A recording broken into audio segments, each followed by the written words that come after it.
compositeur, chercheur et professeur d'électroacoustique. Vous organisez cette année la CIMEC au Conservatoire à rayonnement régional d'Amiens Métropole. Et la CIMEC, c'est la Semaine internationale de la musique électroacoustique et de la créativité, qui aura lieu du mardi 26 au samedi 30 novembre. Le mercredi 27 à 20h, nous aurons l'occasion d'écouter la création de votre œuvre intitulée Morphilude pour différentes flûtes et dispositifs numériques. C'est l'occasion pour nous de vous poser quelques questions sur votre parcours et la composition de cette œuvre. Bravo. Alors là, en termes de rythme, je suis impressionné déjà. Alors concernant mon parcours, j'ai une formation de compositeur un peu traditionnel et classique, Conservatoire national supérieur de musique de Paris, pendant près de 7 années, ça a été assez long. Voilà, où j'ai suivi un second cycle et un troisième cycle. Aussi à l'université, la filière recherche, avec un doctorat et une habilitation à diriger des recherches. Et aussi à l'IRCAM. Je ne sais pas si vous connaissez ce centre. Non. Alors c'est un centre, un des plus grands centres qui lie la musique, la création et les aspects scientifiques. Il y a des mathématiciens, des acousticiens, des physiciens. Alors du coup, quand avez-vous su que vous vouliez composer? Pourquoi vous vous orientez vers ce qu'on appelle la musique contemporaine? J'ai su que j'allais composer un peu par hasard. La musique contemporaine, c'est tout simplement la musique que l'on pratique aujourd'hui. C'est la musique de notre temps. Alors c'est vrai qu'elle date de 1945, après l'époque moderne. C'est la musique que vous pratiquez et vous avez la grande chance de pratiquer, qui est une musique dite savante, on pourrait préciser, occidentale, européenne ou européenne, occidentale. Et savante, pourquoi? Elle se pose un peu à la question de moralité. Moi j'ai une question. Avec le recul, quelle formation vous a le plus servi dans votre parcours et quelles rencontres vous ont particulièrement marqué dans votre évolution? En France, par exemple, il y a deux types d'orientation, deux types de structures qui organisent les formations supérieures. Deux ministères, en fait, c'est un peu la particularité.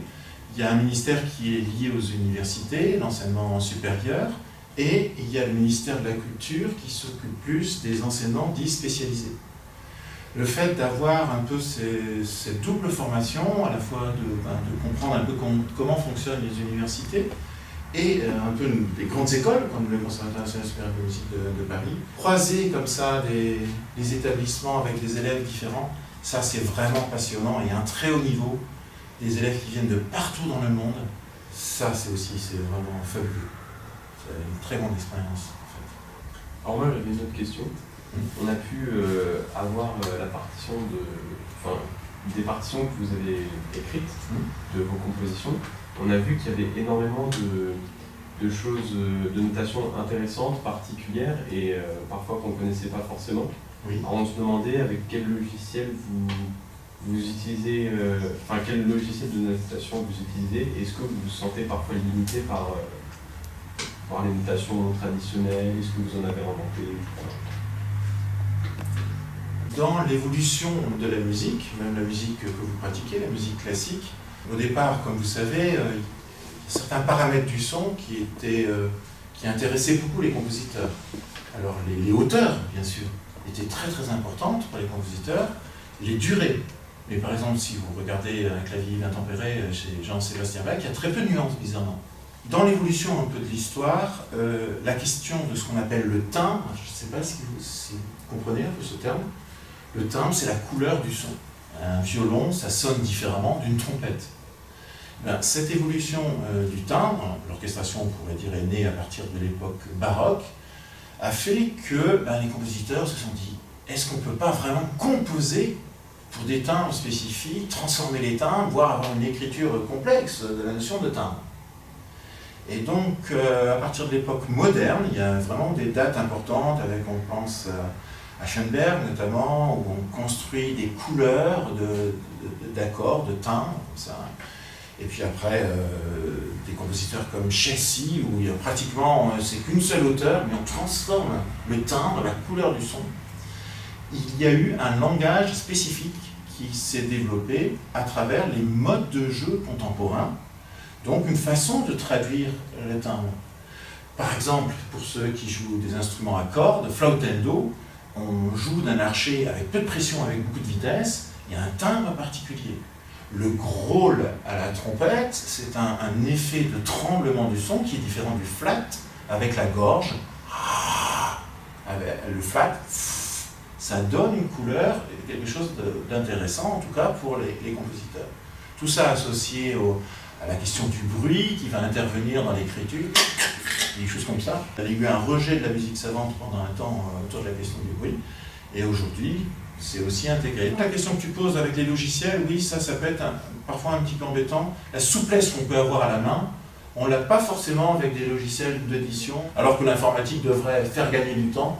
Bon, c'est pas toujours une idée vraie. Quand avez-vous débuté les labyrinthes du temps? Pouvez-vous nous donner les grandes lignes de la création de cette œuvre monumentale? Et que voulez-vous dire quand vous parlez de l'aspect labyrinthique de l'écriture? Alors j'ai tendance à dire que le labyrinthe du temps n'a pas de début et de fin, et dans un processus un peu de développement permanent. Tu as vu un petit peu cette question.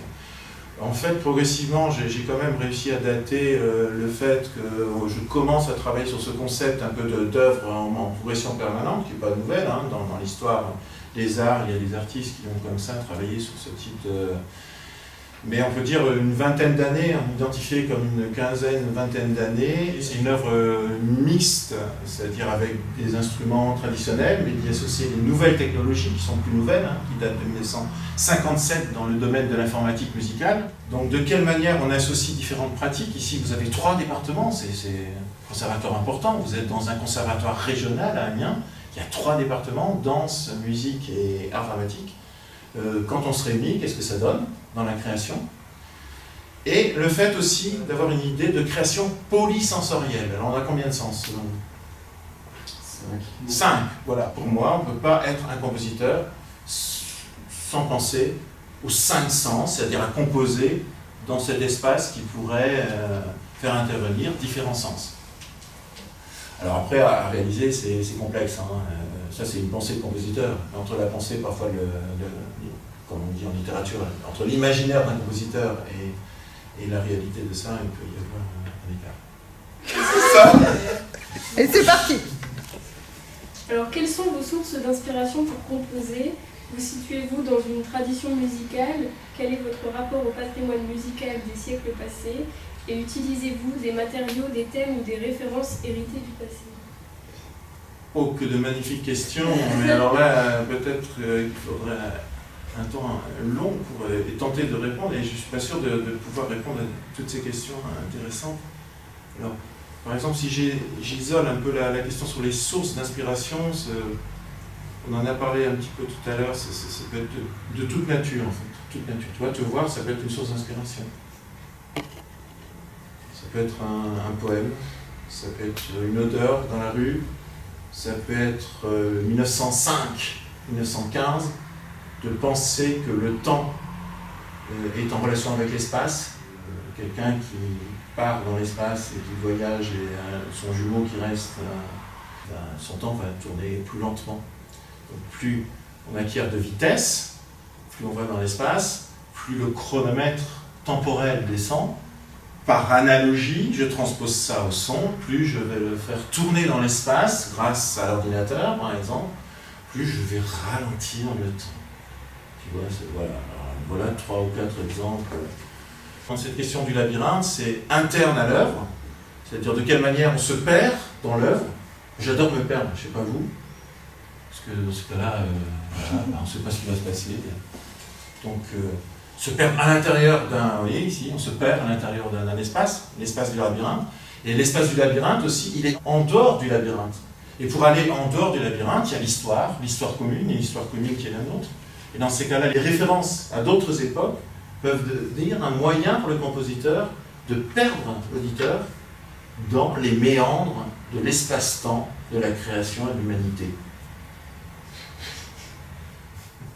Du coup, la recherche semble être une préoccupation centrale dans votre parcours.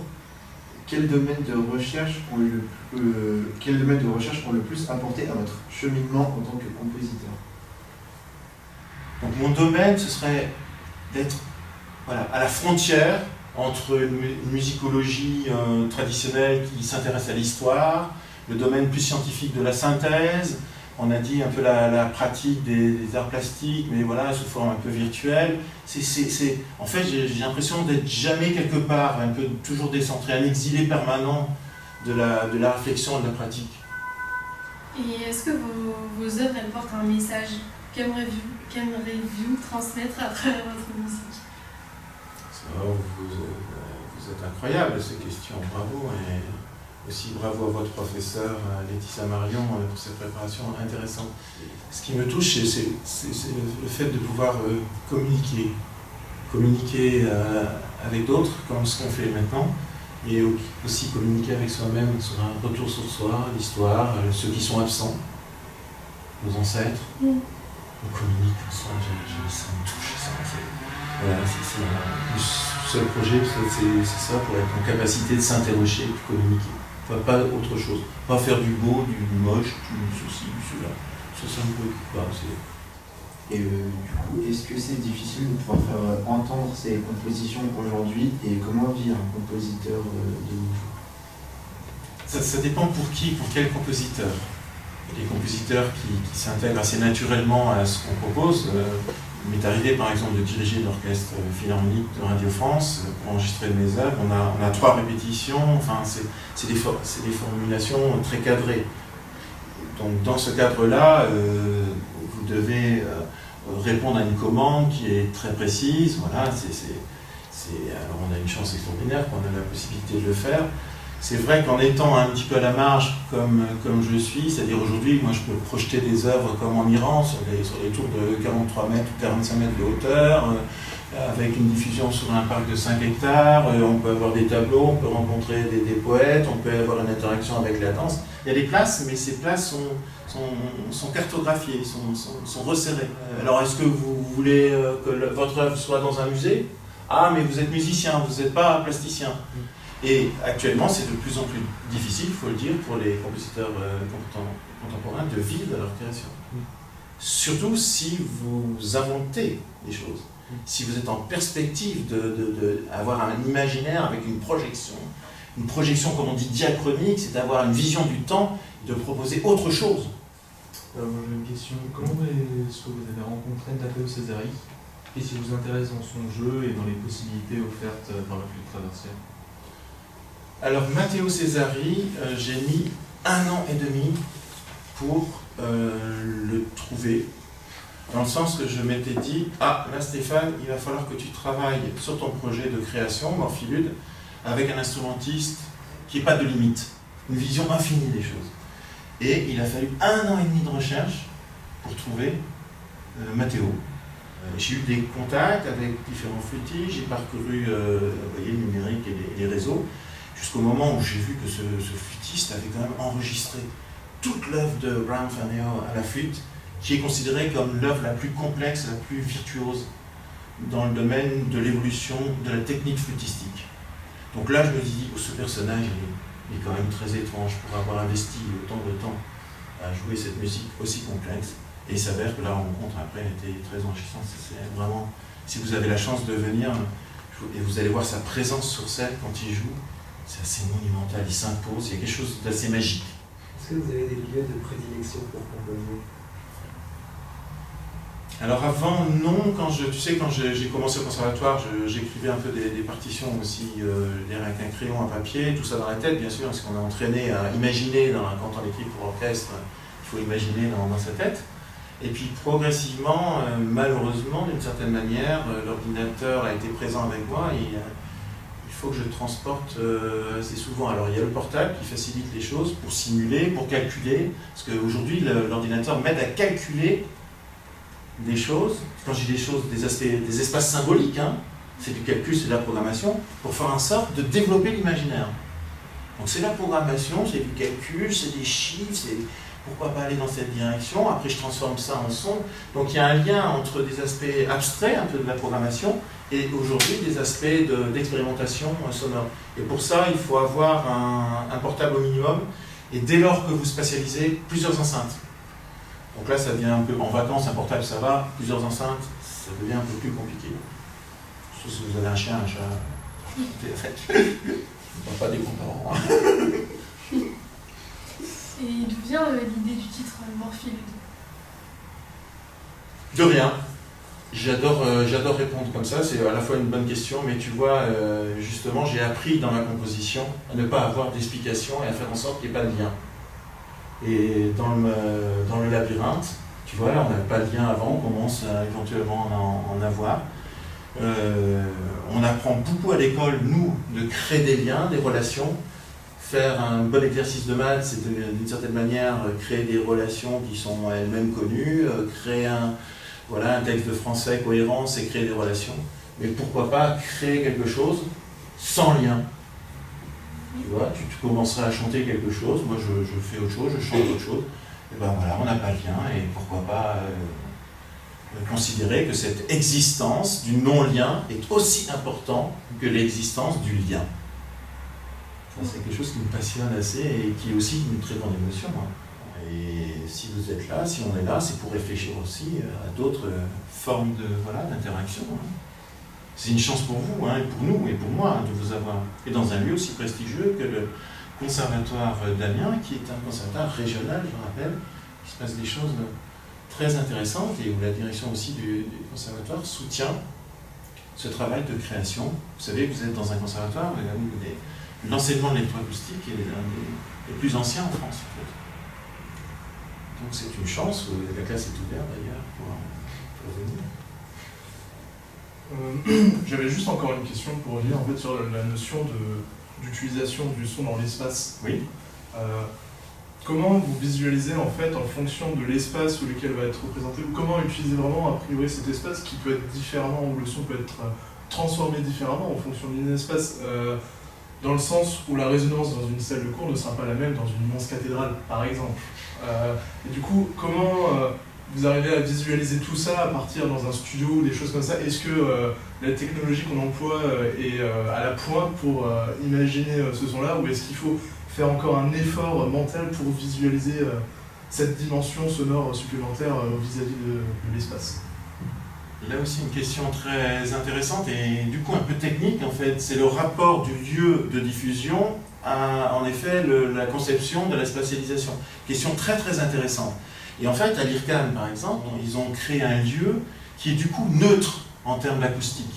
L'espace de projection qui était justement un outil assez extraordinaire et qui a voulu Boulez comme ça un espace ouvert. Et tu as tout à fait raison de penser à cette question parce que comment inventer un lieu neutre?